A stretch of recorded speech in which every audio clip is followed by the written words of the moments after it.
There's no sense in doing anything financially if it's not going to help you live the life that you want to live.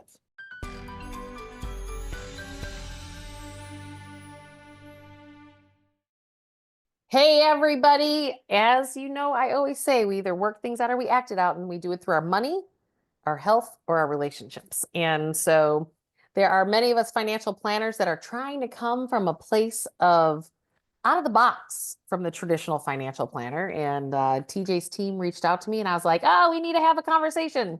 And so we're two CFPs who are going to have a conversation and just share with the world what we see from our eyes to help you on your journey. TJ, thanks for coming. Awesome. Thank you so much for having me, and I'm really looking forward to our conversation today. Excellent. And in our pre-conversation, I was really interested in what you said because it's what I actually teach my clients, that you can design your life exactly the way that you want it to be. And you've built your financial planning practice on designing a life of how you want to create it to be, which gives you the time and space for you to do the rest of the things in your world. And Yeah. I don't know people realize they have that much power. Yeah, absolutely. I think, at the end of the day, money is a tool, right? Which is something that we say as financial planners, but that's the truth, right? Like at the end of the day, like let's use our money. Obviously, we want to plan for the future, but Mm-hmm.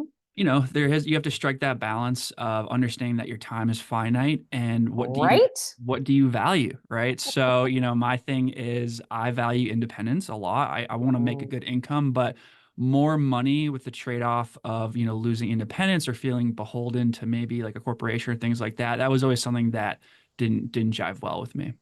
right. Well, and it's about beating to your own drum. Because one of the things I've learned, so in my second book, I talk about that there's the poor, debtors, dreamers, accumulators, and then what I call rich but empty. Because Mm, everyone who is a poor, debtor, dreamer, or accumulator, they believe that once they accumulate the wealth, right. then they will be happy. And I know lots of multimillionaires that get to that place, and guess what? They're not happy. And it's because they're rich but empty, because the only way to have sustainable happiness is actually for you to be exactly who you're meant to be on the planet. Yeah. And we all negotiate ourselves away for a paycheck and a promotion and a bonus to pay for all those past choices, which are all the debts that we take on Mm. in most cases that I've seen as a planner. I don't know. What's your experience, TJ? No, that's a great point. I think that, obviously there are trade-offs that you have to make in life where, you have to do things that you don't necessarily want to do. But yeah, I think the quicker that you can kind of really take a step back and think about kind of that authentic self and what you really want for your life, you can start to have clarity and take action and build habits that are going to push the ball forward to set you up for that trajectory. You know, I would say for me, yeah, having the independence and not feeling beholden to a corporation, like I said, was really important to me, where I feel like it's transparent. I think that sometimes people think that people that have wealth, that they did something kind of unethical to earn it. Right? Um, Well, the only people who think that are the people who don't have money, yeah, because that's the yeah, way they justify in their mind. Their ego is actually trying to be satisfied of going, oh, they did something bad. But it's like you don't have to make somebody bad because they have money. The other thing is also if you do good in the world, the pattern I've seen in non-for-profits is that you don't get paid. It's like, why are you less worthy, less deserving, or you feel like you're not enough to actually get paid what your expertise are at an appropriate number, even if you're doing good in the world? Like we have this limiting belief in the world. And particularly, I see it, I'm from Chicago. I see it all the time. And it's like, no, no, no. You can work for a non for profit and you can get paid competitive salary. You don't hmm have to take it on the chin. And what happens when that happens is everybody, including the organization, financially evolves even bigger. Because if you're squeezing and you're part of scarcity, yeah, then you're contracting and you're not drawing the money to you because money is energy. And if you're clamping down and you feel small, then you're going to get small. But if you're opening up to abundance and going, I am worthy of this and I can do good in the world, well, guess what? The charity and you improve. Right. I don't know. That's been my No, and experience. that's a great, you mentioned scarcity, and I think that's something that, a lot of people struggle with, myself included, depending on your financial background. I think our job Mm, as financial planners a lot of time is to help people identify when maybe they have certain mindsets that are limiting themselves. And sure. this common one is a scarcity mindset, right? Where Right, you right. feel like there's not enough, and it becomes kind of this self-fulfilling prophecy where you limit yourself, right? And so if you can break through that and understand again that the money is a tool that you should be compensated for your skills and your labor. And then you can use that money to then affect the change you want or to help people you care about. And it doesn't have to be kind of this zero-sum game. And so I think for me, that's kind of the next like iteration of financial planning where it seems like it's moving is like helping clients really figure out like what's the best use of their money, not just for, like you said, accumulation purposes, but ultimately kind of thinking through Living, this self-actualization. Yeah, exactly. Yeah. actually living. How many, and I think the pandemic kind of taught a lot of people that they weren't really living. They were existing, Yes. right? They were in the car in the commute. They were taking the train. I mean, when I wrote my first book, The Emotion Behind Money, I realized when I was driving to work every day, all the people who got off the train in Chicago, they had these miserable looks on their faces, like they're going through hell, like time to make the donuts. It was like, and you being from the Boston area, you understand donuts with Dunkin' Donuts. Sure. That it's just like they look like they're in the middle of hell. And I'm like going, I never want to be that in my job. I will stop what I'm doing the day that I don't love and am not passionate about what it is that I do. But there's so many people that stay in the job because they're providing for their families Yeah. and they're doing the right thing, right? But is it really the right thing? Because what I've learned is that if you actually don't do what you're passionate about and pivot, Hmm. you're going to create a circumstance where your job lets you go and or disease is going to be created in your body because you're not From the happy, stress. Yeah. right? Yeah, 100%. And that's, I like working with millennials. Part of the reason is Mm-hmm. that I like the idea of having an impact over the course of their career so that, they're not necessarily like grinding for this, retirement that's like this, subjective time in the future. It's like, hey, are we still doing things that we want to do today? Are we using our money today, understanding that we can borrow from our future self if needed? And so, Mm-hmm. and then the compounding effects of building good habits early on as well, right? Totally. I'm sure Can you've can seen I it. Yeah. totally can I touch base? I think what you said is such a big point. Borrowing from your future self. That is a big, big statement. Why is that a big statement for me? It's because of the fact that we are not our own banks. Like I tell people when they pay off their car, I want you to pivot and I want you to create a savings account that's only for a new car purchase because you're gonna buy another car. Most people are going to buy another car. The problem is they go to the bank and they're borrowing the money and Mm. then they have this payment, so they have to work today to pay for yesterday's decision. And then they can't really live in the present moment and design a life that they really want to create today because they're paying for yesterday. And so by when I heard you say borrowing from your future self, it's like, well, you became your own bank, so you're financially empowered. So you're building your own solid foundation, and it doesn't matter what's in the outside world then because Yeah. it's not affecting you. Doesn't matter what interest rates are because you've got your own and you can do it for yourselves. 100%. And just thinking about, being employed, some people think being self-employed or having a business is risky, but you can be fired from your job at any moment. And, employers are going to fire you at any given moment. And so you have to build that moat around yourself financially where you can tap into an investment account that's not in your retirement account. You have a Hmm. cash reserve. You have these things, like you said, so you have this moat around you where you have the Right. flexibility to say no. And that's why I love being a financial planner, where it's like, hey, you're with these people, and I'm sure you've had these experiences as well, like through these changes, and you realize like who's really there for you over the course of your career. And when something Yep. bad happens, like, hey, listen, like we have resources to pull from. This is why, different seasons of life, we do the best we can. Maybe we can't, you're early, you have children, you're paying for daycare, you can't Hmm. afford to have a high personal savings rate. But Right. then, so you have to just kind of roll with the punches, but stick to your Hmm. principles. But that's exactly it. And it's interesting. Um, I have learned, so I started my entire business off of, so I decided when I was 22 years old, and I'm a little older than that now. But I said, oh, college graduates just got the biggest pay raise of their life. Guess what? I would literally just talk to people and say, who else do you know that graduated college in the last 5 years? Because I'd like to just tell them what it is that I do for a living, and they may or may not have a need. So it was just me telling my story of what I do and how I help people. Well, so I built everybody starting their careers is how I built my business. So it's not a surprise today, now that I'm in my early 50s, that everyone's my age. And then I got referred to their parents over the years. Right. And now I've also gotten the kids that are coming out in their 20s. So it's my business succession plan, right? And the key Yes. is that all along the way, it's about that you have this blank canvas in life. How do you want to design it? How do you want to create it? Because your creation is your choice. And certainly you work, millennials, I believe, know that better than any other generation. I would tell my baby boomer clients, I'd be like, well, because they're all like, we have the work ethic and these millennials, oh my God. And I'm going, oh, but they're teaching you how to make quantum leaps. And because you're not, millennials don't live by the same block and tackle, it has to be linear success, or you have to work at the same company for years and do your time. Yeah. Millennials are like, I can have it now.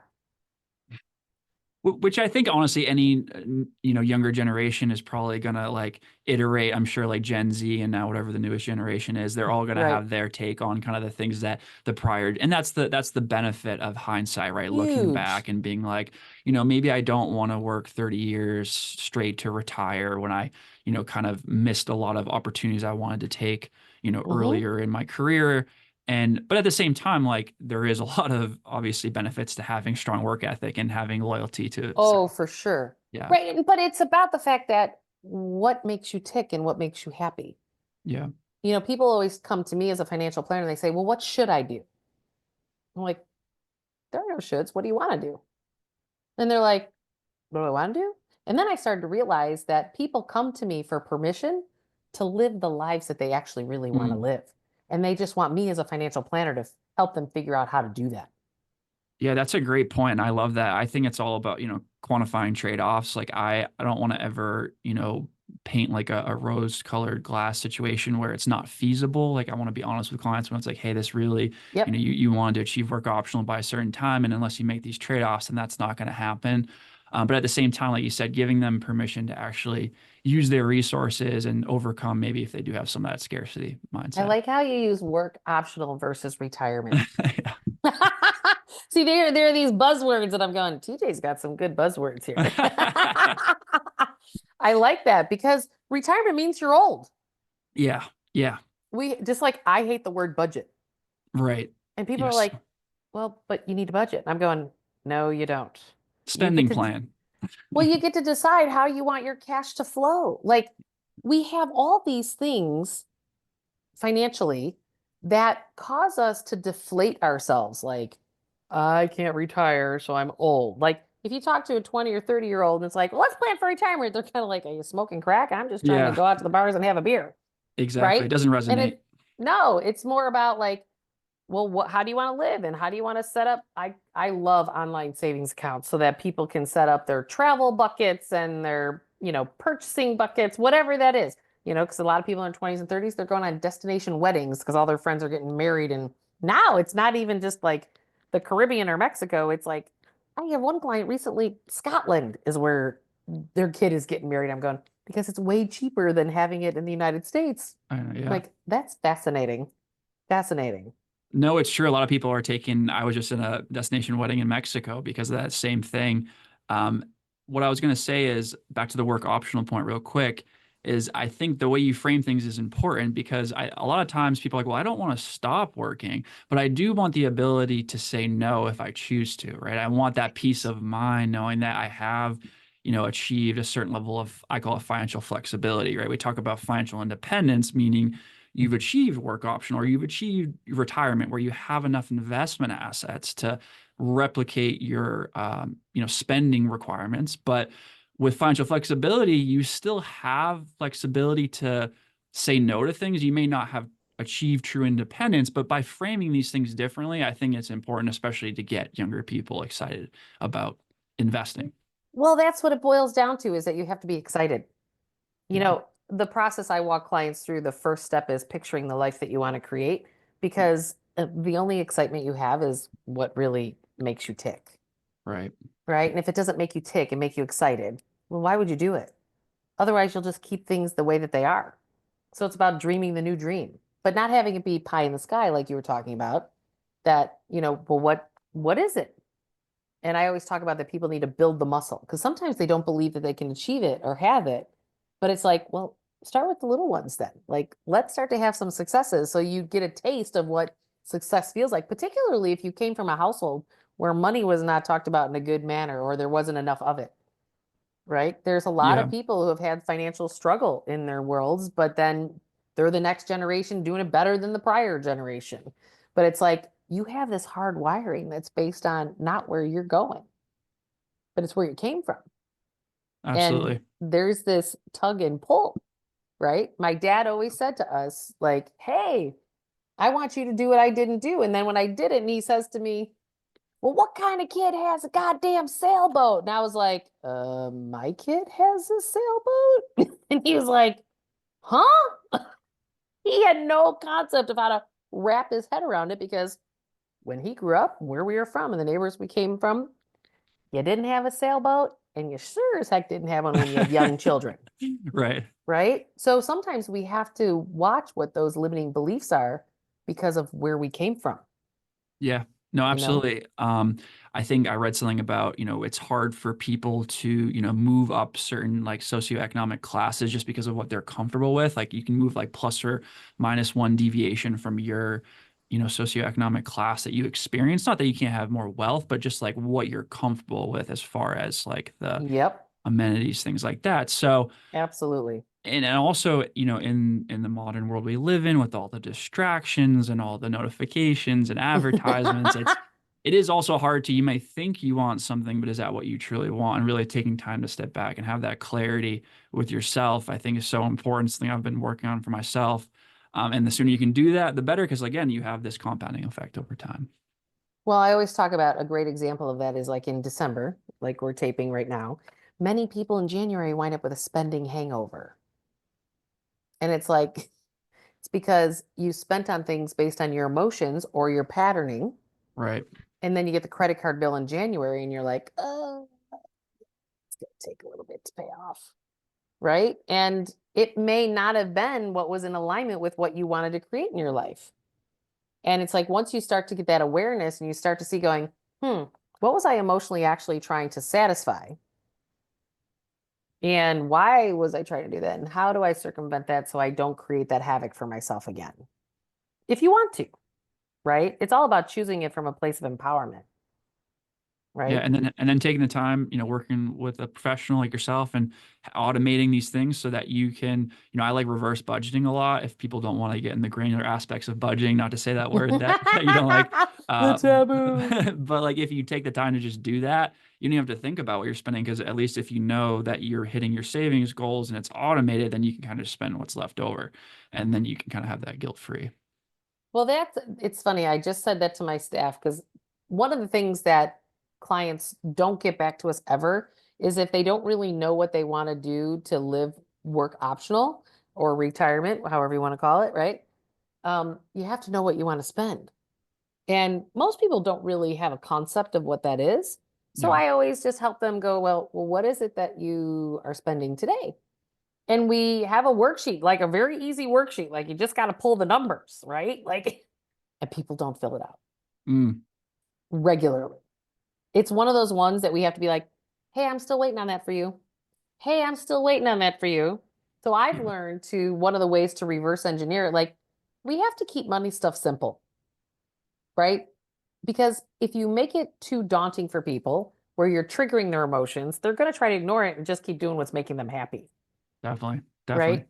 So I have people going, okay, I told my staff, just take their income minus what it is that they're saving and everything, which actually, let's take their income minus their taxes they're paying, then take what they're saving, 401ks or otherwise, and it's not growing anywhere else. And if they're not creating debt, well, there's their spend. Yeah, And exactly. it's simple, Yeah. right? It's not something where you're like, what's the cable bill? What's the utilities? Like it's something that's not feeling like you're getting kicked in the head because you hate to write your expenses down, right?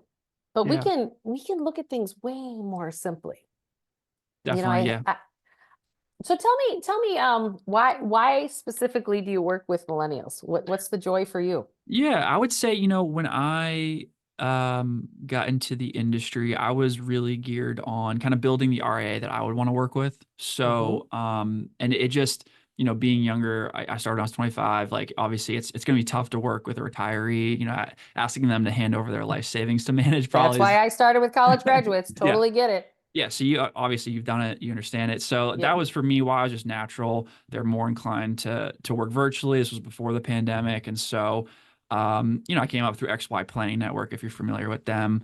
But basically, I just wanted to create again the RAA that I would want to work with, and really focus on the combination of both financial planning and wealth management. So really kind of having everything put together as far as understanding cash flow, making sure you're strategic with tax planning, investments, all that stuff. But then what we're talking about right now, the important stuff about like what do you really want over time, which is Right. very an evolution for me still. Like I'm still trying to, I'm trying to figure out what I want. I'm trying to help clients figure out what they want. It changes, but I'm hoping that, you know, you know, the cool thing is even if somebody doesn't know what they want, if we're still making smart decisions, we're building that flexibility. So for hopefully when they do know what they want, they have the resources to pull from. Right. Yeah. And you know what? That's at the end of the day, that's what it boils down to. Because it's the same financial and emotional patterns, no matter whether you have $20,000 in debt and no net worth, or if you've got 2 million in net worth Yes. or income. It's the same patterning, it's just more or less zeros. And when I tell people Yes. that, I'm like going, well, don't you put your pants on the same way as they do? Because it's the same, it's what most people don't realize is that your amygdala is your subconscious mind, and it's hardwired by the time you're 7 years old. So the subconscious mind is also 97% of the way you respond to the world. So, how you respond about money Mm, comes from the first 7 years of your life.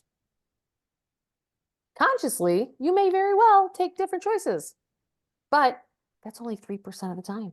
right.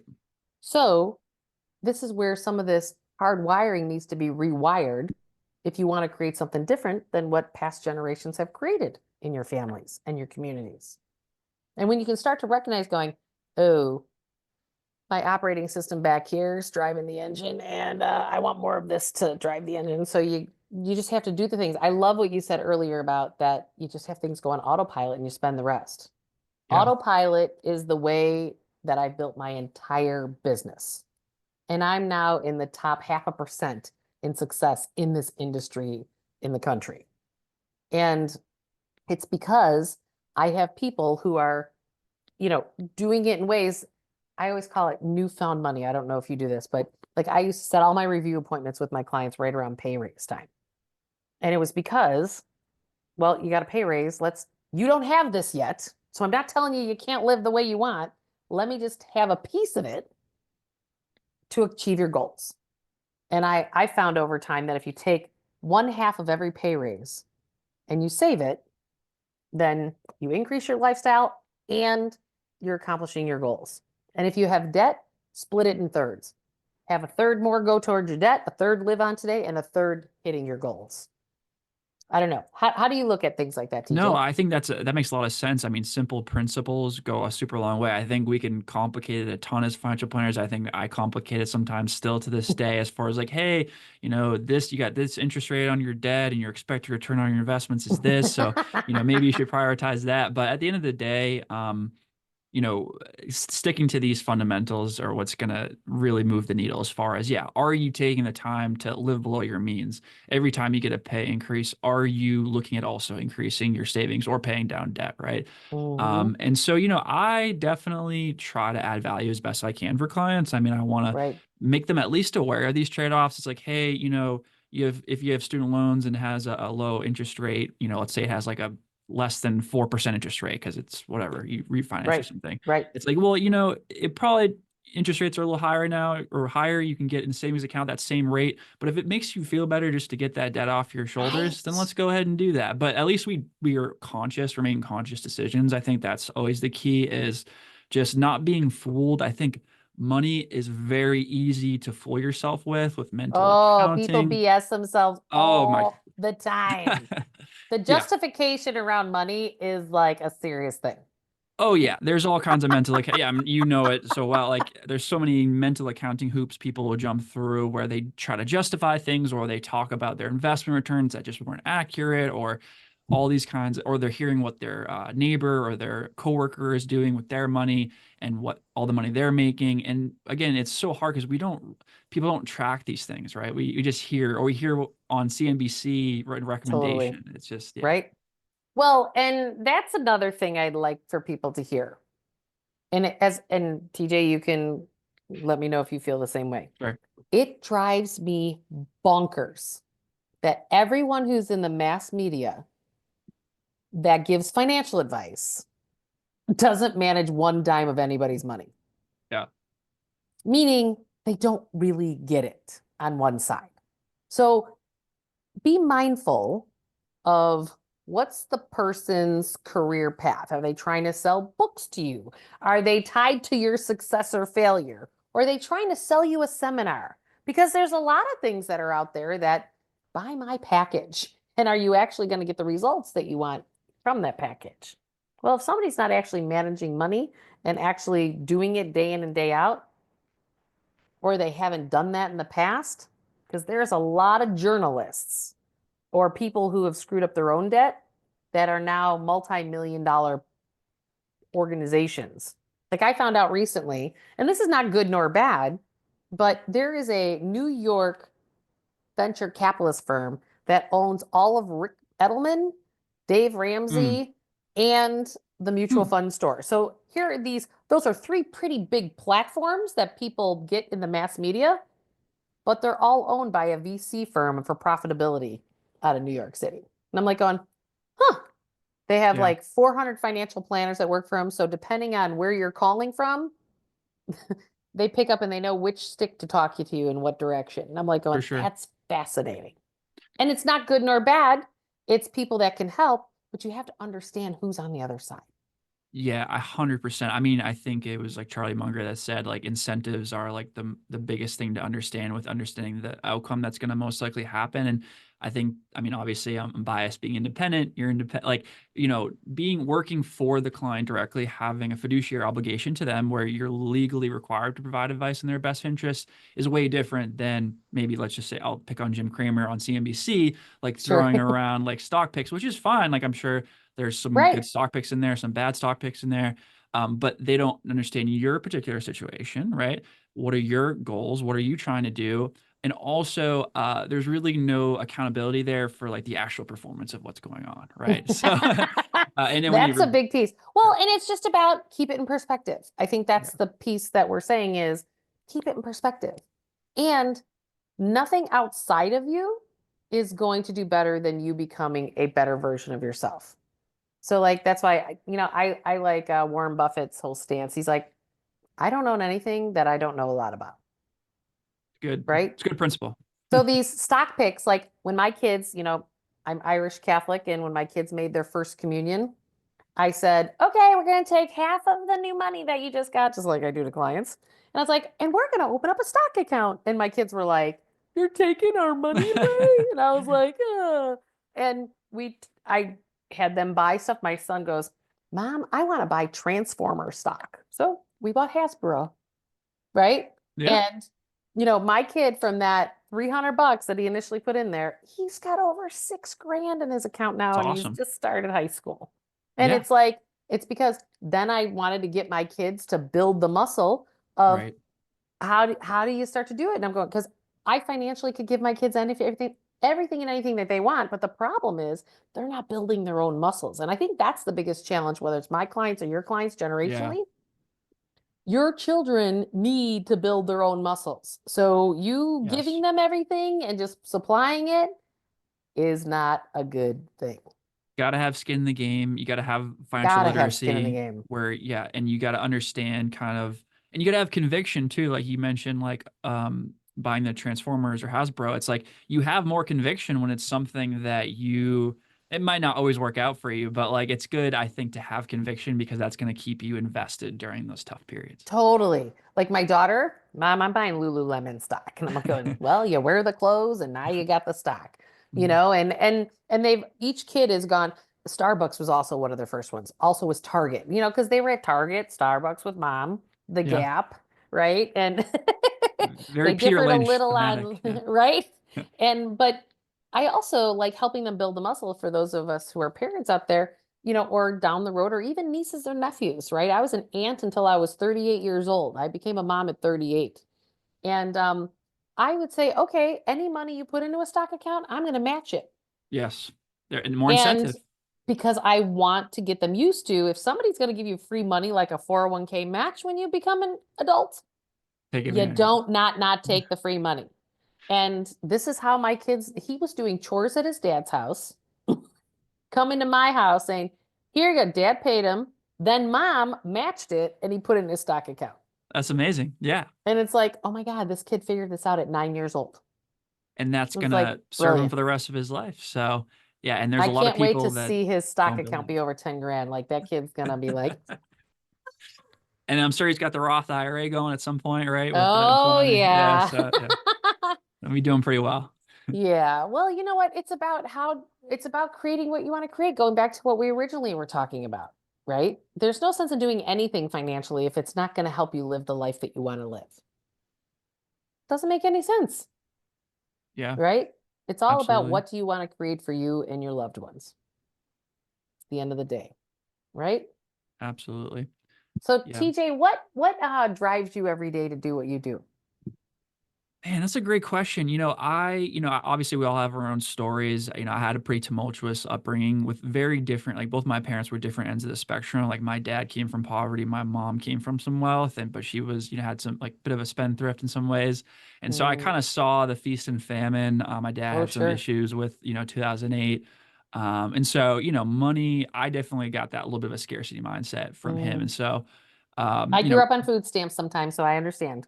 yeah. A lot of financial planners, especially like I find that like we have kind of similar, Yeah. like you have the scarcity mindset with money, and then you want to figure out, well, how do you actually use money? How do you grow? How do you Mm, build wealth? And so that's always been my thing is like, I want to figure out like how to use money. And so, right. now, and then I'm also very independent. I've always been very independent. So, Mm. I definitely wanted to kind of give it a shot at the entrepreneurial, journey here. And so I would say what drives me every day is, I definitely I don't have kids yet, but I do plan on having kids. And so I say like my future children, and then also just I've always been somebody who wants to live up to one's potential. So if I feel like at the end of my life that I gave my best effort and lived up to my potential, then I don't have any regrets. So that's kind of how I live. Well, so in my whole process, so it's my third book is The Four Spiritual Laws of Money, and I talk about the embodiment of real wealth. When you don't actually live up to your potential and why your soul knows that you're here, Mm, you feel empty. You're mm, rich but empty. Because if you've worked with a financial planner, you've got all the money, but then you're sitting there going, there's still something missing. right. And that's the embodiment of really, I call it surrendering into self. It's like being every ounce of who you are, no matter what. And in that, you being 100% authentic in your work life, your personal life, your family life, whatever that is, Yeah. that is actually your superpower. You being 100% you in every way, shape, and form is what creates sustainable happiness, healthy physical bodies, because then disease does not develop in your body because you're being who you are and you're not apologizing for it.